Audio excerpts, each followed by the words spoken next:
Hi, Jim here, and you're listening to the Honest Filmmaker podcast, career advice from people in the business. This week, I'm speaking to visual effects guru and writer-director John Schlag. John's been in the industry a long time and has worked on some absolute classic movies like Jurassic Park, Terminator 2, Death Becomes Her, Star Trek Generations, and Forest Gump. He's also recently moved into writing and directing and started working on his own short movies. So I chatted to John, obviously, about some of those classic films and sort of got some inside stories from the making of them. We also talked about his move into short films and some of the challenges he's faced now on his third career working as an indie filmmaker. Enjoy. You've worked on some pretty good movies, let's just say that. So tell me, Thanks. first of all, how did you get into film? That would be through computer graphics. So the NYIT, New York Institute of Technology Computer Graphics Lab on Long Island, was doing CG largely for advertising. There was an idea to make a feature film there, but the people who did that left and moved on to found Lucasfilm Computer Graphics, which then split into Pixar and Industrial Light and Magic's CG division that I was part of. So let's see, I was at Macromind for several years doing 3D graphics software, and then joined ILM for Terminator 2, and then was dropped into the mix of production. Right. So had you gone onto that course with movies in mind, or was it just mainly advertising you were looking at getting a job in? Oh, definitely I'm not a film school person, but have a lifelong love of film, and that was the way to write software that makes pictures, and then get into making pictures myself, and learn about it in vivo. Wow. So Terminator 2 is a pretty good one to land on as your first movie. It was. I It was. mean, and also a pretty I don't know, it feels like one of those one little bit like Jurassic Park, but one of them ones that sort of everything changed after that. What was your role on that and how did you handle coming in on a project like that? Let's see. For Terminator 2, this was before ILM had an official software department, and everybody was just all sort of in the mix, and it was all very heterogeneous. And whatever skills you brought to the party, the people who ran the place were very good at conducting the sort of combinatorial optimization of management, like deploying people for their various skills on various tasks. Um, so I was initially doing primarily software, but some of that software was what's called our rendering scripts, meaning you have a bunch of files sitting in a directory and you want to push the render button and you want to hit go. What happens when you do that? We would run these scripts that Steve Rosenbaum at the time was keeping an iron fist on. I took them over at some point along with Carl Frederick and my office mate for Terminator 2, and tried to bring a little more order to the controlled chaos that was ILM CG. And once you start doing that, you now have customers. You are the things that you do, people are using, and if you screw up, you're going to hear about it. Yeah, I bet. I bet. And what are your memories from that production? Oh, well, day one, I interviewed, and during an interview, at least at that time and in that place at ILM, you did not see storyboards and things like that during the interview, all very hush hush.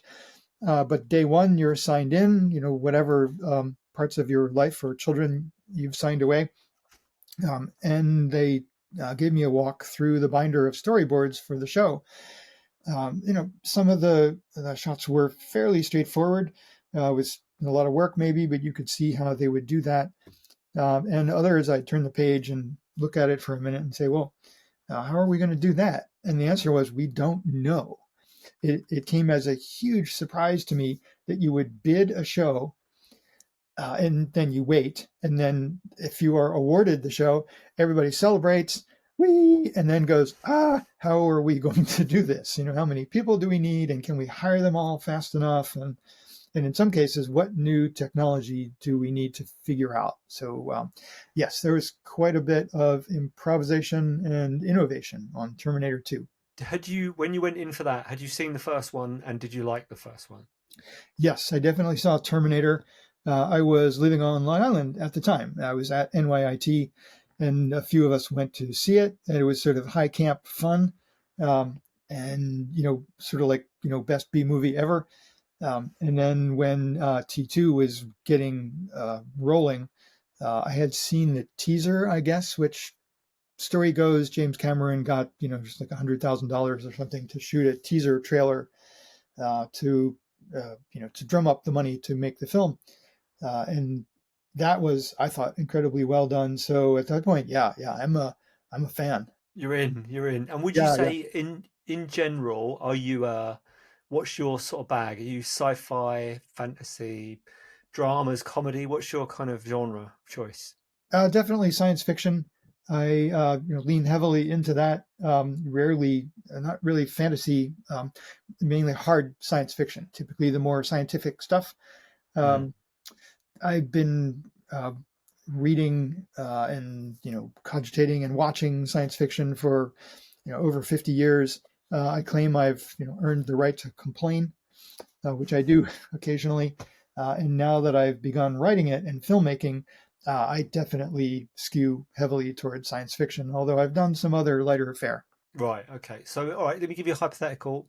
If you could, if I had the financing now and I said, right, go off, because I know you're now, we will come to writing and directing, but now you're in that space. If I said, I've got the financing now, you can go and make any book or short story into a feature film, science fiction, what would you pick? Oh, any book or feature film? This is a sort of bad question for my type of memory. I tend to associate things well. I don't have a sort of mental Rolodex I can go through quickly. But many years, well, decades ago, Marion Zimmer Bradley, most famous, of course, I think, for The Mists of Avalon, published a book of short stories. And in that book, there is a lovely atmospheric piece called The Wind People. And I just loved it. I used to reread it, once a year or so. Um, Possible maybe I would do that, but I am mainly Mm. concentrating on being my own screenwriter, writer, producer, director. Yeah, doing your own stuff. I get it. And then just to cover off some of the other amazing things you've worked on. So I've got, and these aren't in any order. Death Becomes Her, again, Yes. Mhm. fabulous comedy. Any memories from that production? Oh, definitely. Yeah, there was one of my favorite things in that business is the brainstorming meetings.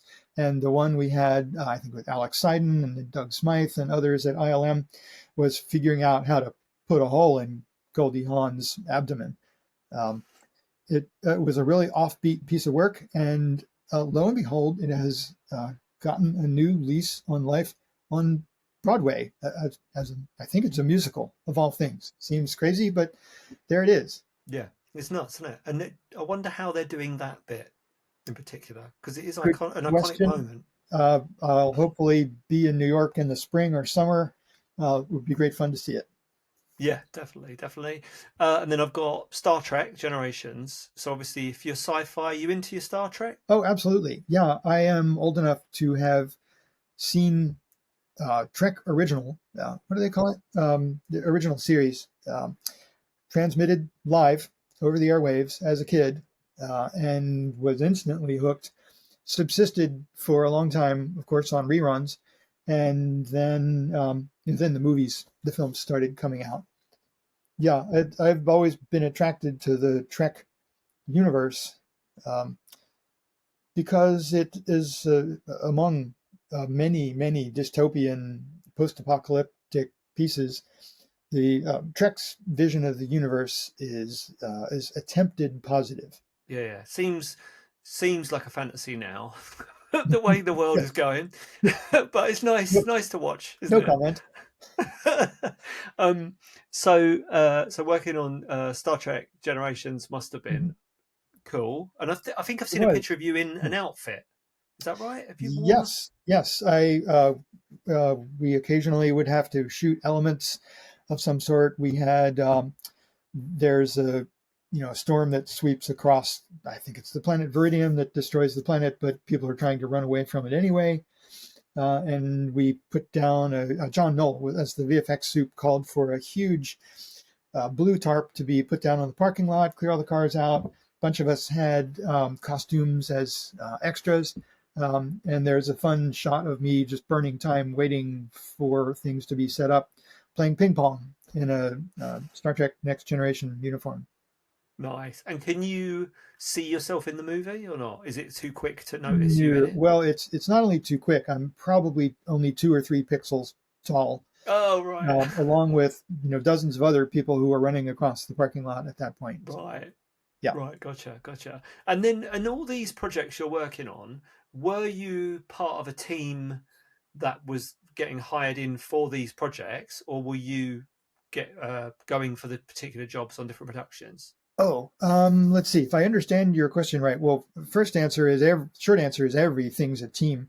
These are all smallish to large-ish team projects, and the way the team works together is absolutely critical. There at ILM, as in many other visual effects houses, there's a sort of plexus of people underneath who are supporting all the shows, and the shows crop up each as a sort of adhocracy. A team is assembled for this show.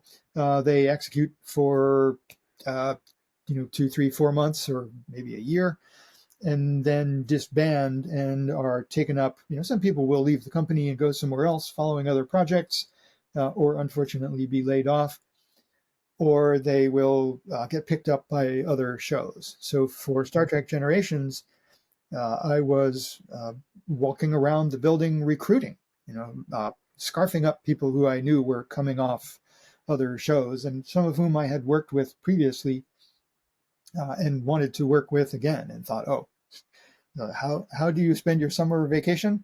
Blowing up a Klingon bird of prey. So then let's talk about Jurassic Park. Sure. So that's another big, huge movie. So what are your memories of that? Well, before I forget, my wife is for Infinovation Film, is our communications director, and she always reminds me to tell people that the documentary made by Scott Leberecht, featuring Steve Williams, Spaz, as he was the modeler and animator of the T-Rex and other things for Jurassic Park.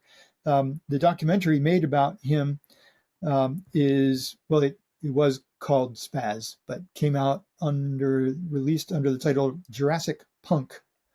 And I appear in it as myself, and I'm basically the straight man, because of course Steve is the colorful character, and there are other colorful characters therein. But at any rate, my memories of Jurassic Park were that we spent a very long time, like over a year, on pre-production, just sort of trying to figure out what we needed to figure out, lacing together bits of technology. And some of the software I was writing for Jurassic Park got picked up and used on Death Becomes Her. We also pilot tested Softimage, as I recall, on Death Becomes Her. And that was a sort of, jumping off point for many of our, both for our human talent, for them to build their skills, and for us, we who were building software. When you say you're building this software, I'm imagining code. Is it code, or is it a combination of that and some sort of Photoshop style thing? How's it work? Oh, good question, because solving problems in visual effects, some problems come along and they're very like the last one you had. Others are completely different, so you feel like you're making it up and improvising all the time. And ILM, of course, was on the cutting edge, still is, of visual effects. We would happily do a few dozen to a few hundred shots that were very much like things you'd seen in the past as bread and butter work. But mainly what we really wanted to do was the groundbreaking work. And Dennis Muren and Ken Ralston and various Scott Squires and various others, the visual effects soups who led the charge on this, were always out bidding new work and trying to figure out how to do things, and motivating us as crew. to get that work done. The other one I was going to mention, because I think I've seen the behind the scenes shot of you sat in front of like an old style CRT computer, was Forest Gump. Right. So Right. which is a which is a movie that you don't straight away associate with visual effects, but obviously there's lots of bits where you've put him in lots of different places. Tell me about that film. Yes, I came onto that one as ILM was the Gump crew were kind of getting buried. I mean, they're doing good work. It's just not being done fast enough. So Steve Rosenbaum and George Murphy, who were the CG soups on that show, working under Ken Ralston, the VFX soup, brought me on as a sequence supervisor to deal with basically crowd replication. So the China ping pong sequence, the crowds back there. Also, the ping pong ball in that sequence is CG, which most people don't know. Tom Hanks, despite his many talents, cannot hit a ping pong ball like that. So they just set up a metronome and he mimed the motions, and we put the ball in there. Also, the crowds in the football stadiums, and then the DC War Memorial sequence. So a crew of about a half dozen of us cranked away on all that for, I don't know, 4 to 6 months. And I obviously, if I'm editing or if I'm doing anything in After Effects, for example, render time, I'm sat there going, "Oh, come on, 3 minutes." So how long does something like that take? How long are you waiting when you press the button? Oh, more than 3 minutes, definitely. Yes, even Forrest Gump was more a 2D, a compositing show than 3D. Spaceships and lasers and things. And we were also putting very new software. Michael Natkin had written an entirely new compositing package called iComp. And we kind of dragged that kicking and screaming into production on Gump the way we had dragged earlier software into production on Jurassic Park. So it's running tens of minutes, or in some cases over an hour or two per frame. So talking about visual effects, are there any sort of common personality traits for people who work in that industry? Flexibility? I don't know. I mean, as I said, you just never know what's coming down the pike. And, the people I've worked with over decades, with very few exceptions, have been collegial, good problem solvers, good, high marks on stick-to-itiveness, tenacity. And, I don't know. And there's a mix of specialists, people who just know how to crush this one thing really, really well, and generalists whom you can deploy onto various projects and move them around based on what's needed. And it's putting my sort of producer hat on, which I was not at ILM, but now am. I felt it was really great to have a real mix of talent, and for that matter, personalities on board. You don't want stormtroopers. You don't want clones. You want individuals who are quirky and funny. And long afterwards, now it's documented. I don't know whether it was Harvard Business Review or MIT or Sloan or somewhere that did studies that showed diverse teams make better decisions. Diverse teams function better. So that eventually that was around the time I was really getting this through my thick skull that, yeah, you want to actually go and recruit for that. I know this is a hard one because it's been a long time since you started that career, but what would your advice be to somebody who wants to get into visual effects? That's interesting because there are people who sort of come in from all angles. Some people come from the art trench and then learn how to write scripts or do macros or do some programming or whatever. There are people who come from software who learn more about art and composition and light and shadow. There are as many ways of getting into CG as VFX, maybe as there are artists. I'm not sure. Math is a great background to have, even if you're just trying to figure out how much disk space your frames are going to take up. And beyond that, there are, I think, very few people in the VFX area, have actually gone to film school. But it does help to understand how to read a screenplay, what it is and what it isn't, and at least understand once you're zoomed in on one shot and one frame and one pixel, how that serves some kind of a story beat that is Yeah. going to get the Yeah. story across. Which leads me on to what you're doing now, which is writing and directing and producing. So what brought that about? What made you go, right, I'm going to start making my own stuff now? Good, good. Yeah, it was great fun. In some ways, never as much fun before or since being part of the visual effects machine. When you are part of that machine, you are typically a small cog in a very large machine. Uh, you get to, it's visible. You get to show your family what you do. They can go to the movies, your name in the credits, and all that's great fun. Um, but eventually, I became interested first in what makes a good story. Because, well, of course, we won't name names or titles, but we've all been to films that we feel were not made from a great story. If you, it's kind of like the realtor saying location, location, location. For filmmakers, it's story, story, story. Without a good story, everything else you do is not going to save that film. So, my wife is a published novelist. She writes children's literature, kidlit. And so around our house, when I started getting serious about learning about story, it's kind of all story all the time. So, oh, we're listening to this podcast in the car, or oh, we're reading this craft book, or oh, helping out with this project, or reading each other's work, or whatever. So I got interested in what makes a good story, started screenwriting, and applying myself to it, like going back to school. But also, when you start screenwriting, you can send out a screenplay, and what do? You wait by the phone, but you don't wait by the phone. You start writing something else in the meantime, right? But still, you're basically waiting. It's a big waiting game. And so at that point, sending my first couple of screenplays out, my wife is looking at me like, "Welcome to my world," because this is what you do. You write a manuscript and send it to your agent. And the publishing industry, at least the traditional publishers, are glacially slow. There's very little transparency into the process. So I decided it isn't just a screenwriter that I want to be.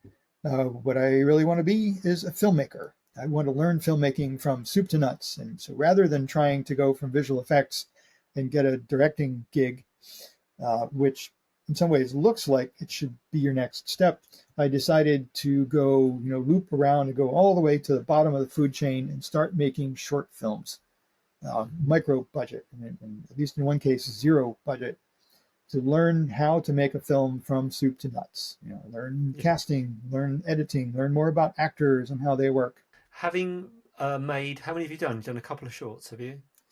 Oh, let's see. Film number 5 is Ovax, and that is out at the film festivals now. I am eyeball deep in film number 6, which is another Film number dance 6. short Wow. film, which Okay. takes me back to my visual effects days, because you mentioned After Effects earlier. I am buried in After Effects. Buried in After Here. Effects, nice. And what would you say you wish you would have known making your first short film that you now know on your 6th one? It took a while to get the first short film. It's called Party for One. It was filmed just around the corner from me in Mill Valley, California, at the 2 a.m. club. And I had, sorry, it's making a little longer, brief version, started writing screenplays, writing features, and realizing that's too expensive, it's too complex. 3 of those, and then the 4th one I wrote deliberately as a two-hander. It's called 2 Women in a Hospital. And thought, okay, this is something that could be made possibly on money I can finance myself.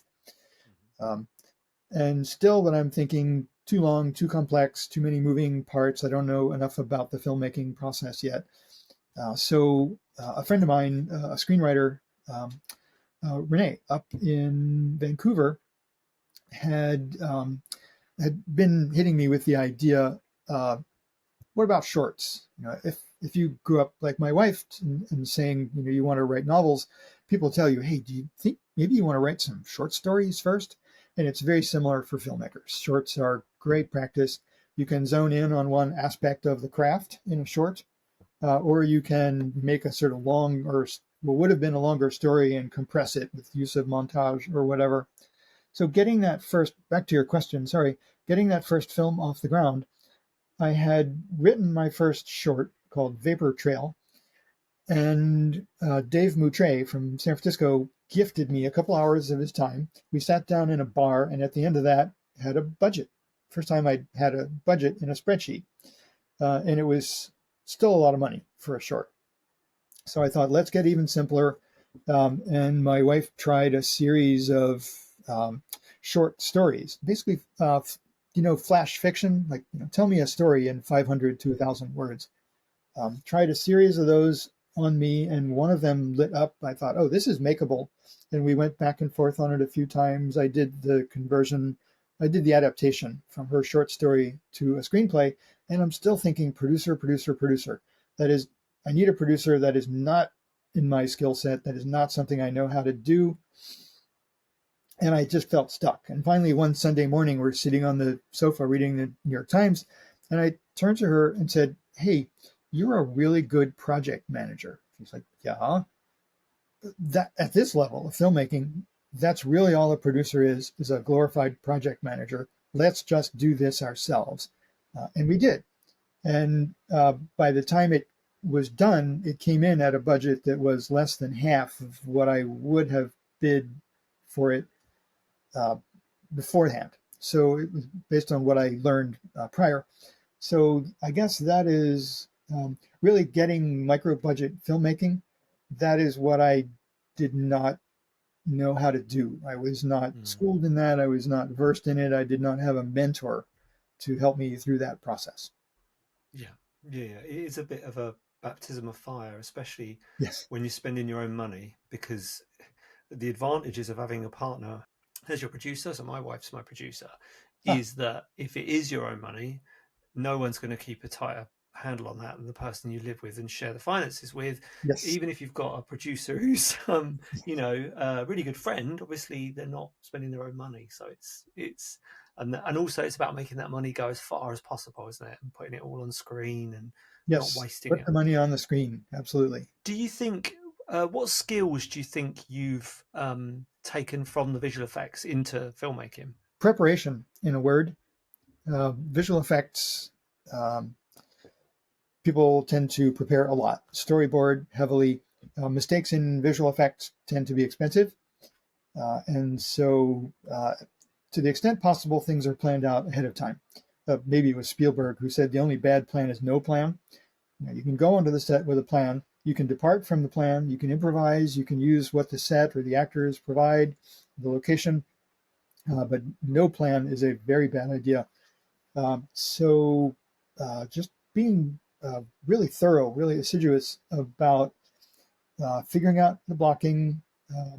We visited the bar where we filmed um, several times beforehand, and in a walkthrough rehearsal, we had the two principal actors there, and I just used my wife's DSLR to frame up a bunch of angles, shoot a little video, and I took it back home and edited it together in Premiere just to make sure I wasn't doing something really boneheaded and skipping across the line or um, missing some angle that would have been more flattering to the actors or whatever. And so it was pretty straightforward when it came time to film the thing. Preparation is key, and that crossing the line thing, it shouldn't be as hard as it is. But when you've been filming all day and you're tired, and I've had it before with I've been chatting to the DOP, and we're both so tired and so exhausted that we're having trouble.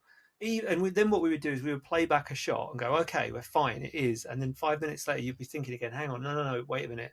And I did last film I did had maybe like 8 people in one room, and that is a nightmare for crossing the line because you're cutting all over the place and having to worry about who's talking to who and whereabouts in the frame they've got to be. Was it a Um, conference room scene or were the people moving? Were they sitting so down? it was. So the one I've just done is called the Apocalypse Box, and it's set in. It's kind of like a conference room. They all get trapped in this room with a magic box that grants wishes. It's like it's a horror film. Um, So yeah, it's kind of like a round room um, with a projector, but yeah, having to figure out not only the crossing the line and getting it right spatially, but also you don't want to just do that. You want to also add something that's going to tell you something about the character and that's going to kind of make the scene flow properly. So it's kind of embedding that geography of the room in your head. And like you say, the planning is so important for that, because if you've messed that up, so if I'd have messed that up, 8 characters, and got back in the edit suite when everyone's gone home and I've spent all the money on the film, it's too late to then start reversing shots and trying to figure trying to fix it. Um, Yes. In some cases, I have flipped a shot horizontally. In some cases, I have run some frames backwards, as long as there was nothing in the background that would give it away. Um, but yes, I would. Since you bring up editing, I came to love editing. I started out also thinking that I would need an editor, but I've come to love editing, trying to get better at it, and amazingly, you practice something and you get better at it, like playing the piano. So, but these first few films, what I've realized is when you are editing, um, and you see your best friends don't need to tell you what you did wrong while you were directing, when you are the one left to clean up the mess in the editing suite, right? So yeah, it's been great fun. It's sort of an asterisk item on what you were saying. In preparation for OVAX, the latest short film that we filmed last summer in Vermont. Now there's a table with 8 people around it, and it's a conference room scene. So they're mainly sitting still. There's some entrance at the beginning and exits at the end. A few people exit in the middle. Um, and I went and looked at a series of conference room scenes, and there's a really amazing one from I'm blanking on the name of the film, but it's about the fall of Lehman Brothers. Zachary Quinto, Kevin Spacey, Jeremy Irons. At any rate, it's there's a couple of conference room scenes in there, and they're absolutely terrific. And what I realized looking at them was there's so much fur flying around that it's like there's no line.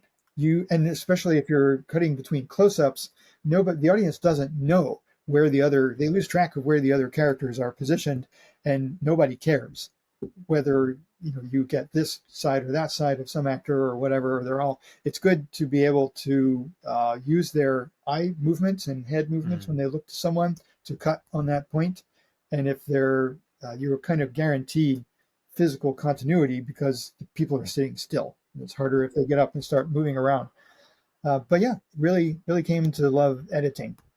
yeah, editing's good, and it's a good skill to know, especially if you're directing, because you can sort of bank stuff as you're going along. Go, yeah, I've got that. That'll cut with this. That'll cut with that. Yes, I Unfortunately, edit while I'm filming. Yes. yeah, you have to. Unfortunately, with my scenes in that room, they were all moving all over the place. So, But that's like you harder. say, that yeah, getting the eye like right, you're going over there. My tip for that was, and I did it. I wish I'd had enough money to do rehearsal, so rehearsal Mhm. days, because obviously that would have made it even better. But we spent the first day on a wide shot, which I don't think I even used in the film. But that wide shot meant that we played the first like 15, 20 minutes of the film and knew exactly where everyone was going to be. And I Mhm. think it just kind of Right, you're solidified that blocking. for me and the crew. Yeah. Right. Well, in Um, that case, you're rehearsing on the set with a full crew, which is expensive. I found it for that conference room scene in particular. My wife Jennifer, who serves as co-producer, sometimes co-writer, and 15 other things in the 89 things you have to do to make a film. Um, she and I pulled together a rehearsal at a local college. Our production designer, his turns out his dad is a professor there, and found us a conference room roughly the size of the one we were intending to film in. And running that all through and doing the blocking, it meant that when we got to the actual location, it was about adjusting and fitting in rather than blocking from scratch. So rehearsing with a few people and no crew, that's cheap. Rehearsing on the set with a full crew, that's expensive. Unfortunately, my actors were from all over the place, and I think the cost Oh, of them accommodation, getting them travel, and all in. that, yeah, would have been Yeah, a would the have, budgets for that are interesting because one of my favorite stories, Sarah Polley, I think it is, who directed Women Talking about the events in South America, um, insisted that the entire set be finished 3 weeks before commencement of principal photography to have rehearsals.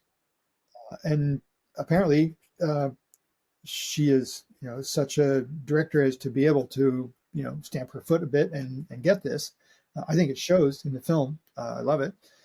At the same time, Craig Mazin, who does the Script Notes podcast with John August, Craig Mazin wrote and was the showrunner, I guess you'd call it, for a limited series on HBO called Chernobyl. It's all about, it doesn't sound maybe like it would be that interesting, but it is. It's fascinating, the combination of technology and politics that brought Chernobyl to the disaster it was.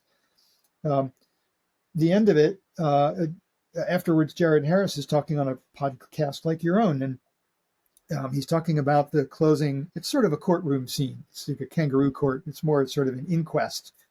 Um, and it's a long scene. He's explaining how the disaster happened. Uh, it's it's very complex in its, well, there's a lot of people in the scene, but they're not moving around much.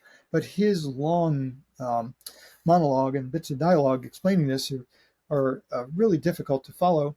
And he said, we did our first take and somebody said, okay, is that it? Do you want to do it again? And he said, well, of course we want to do it again. That was just a rehearsal because HBO would not give them the time, give them the budget to rehearse, which, to me is just insane. that's nuts. Because I remember that scene because I think he uses diagrams in the end, doesn't he? He sort of goes, for this to have gone wrong, this has to go wrong. For Right. this to have gone He's wrong. got a sort of ladder with cards that he's putting in it, almost like, a time card rack, explaining about what happened. Yeah.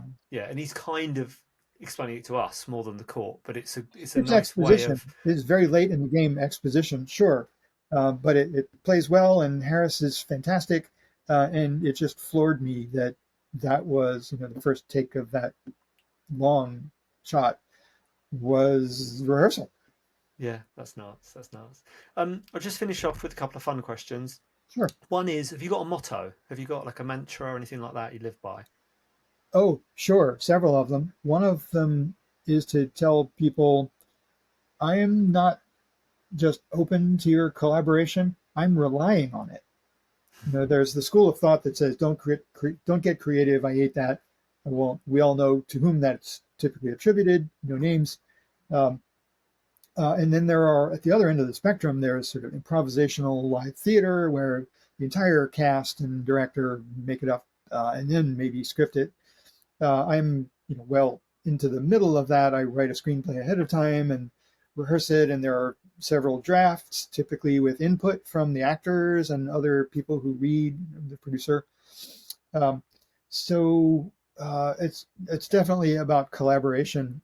And then the other one was best. What's your best use of visual effects in a film or television show that you didn't work on? Ooh, good one. Oh wow, yeah. Again, I'm not a good one for sort of riffling through my mental Rolodex on this. When I was at ILM, Ken Ralston, who was the visual effects soup on Gump, brought up Children of Men for some really smart use of visual effects. Some of my favorite visual effects are invisible, set extensions that save you gobs of money. Um, so I think that is a really good example. Um, yeah, there's nowadays there's so much CG, so much VFX. It's difficult to choose from, really. Hope you enjoyed that episode. If you'd like to hear from more industry professionals, how they got into the business and how you can do the same, or you just want to listen to some cool stories from movie sets around the world, then please do subscribe to the Honest Filmmaker podcast.